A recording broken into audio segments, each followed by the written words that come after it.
So from our experience, we do a lot of workplace redesign, and when we can often run a pilot before we implement a new way of working. So you can test something before it goes live.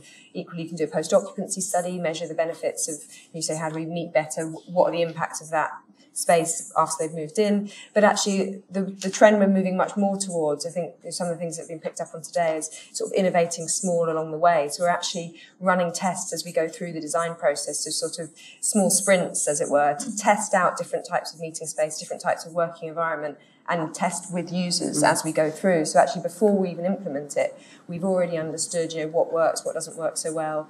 We're testing, we're tweaking as we go along. So hopefully by the time we actually get to implementation, people are already meeting better, as it were. I think teams can be working in a very, very different way. Well, if you look at the needs of my team versus people who just sit 2 desks away from me, they're totally different. The mode of collaboration can be totally different. The mode of meeting can be totally different.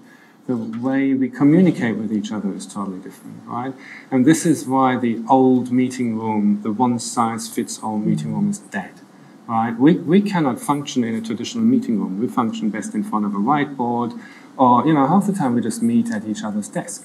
So the best piece of furniture are these little stools we have. We can just pull our meet over here at other desk and sketch something out together. And I think one probably has to be careful to apply, these big data models, because they kind of level out the individual in the organization. They give you some good signposts, I think, around things we know about the majority of workers. I think it's so much down to the work that people do. So I think, and you find that out through in-depth engagement with the various users. So, yes. Real working with the users throughout the process and saying, well, actually, this team, this is what they need, and let's trial it and test it and tweak it and optimize it. This team needs something completely different. And at different times of the day, the week, the month, the year, and actually say and recognise each team will need different modes of collaboration at those different times.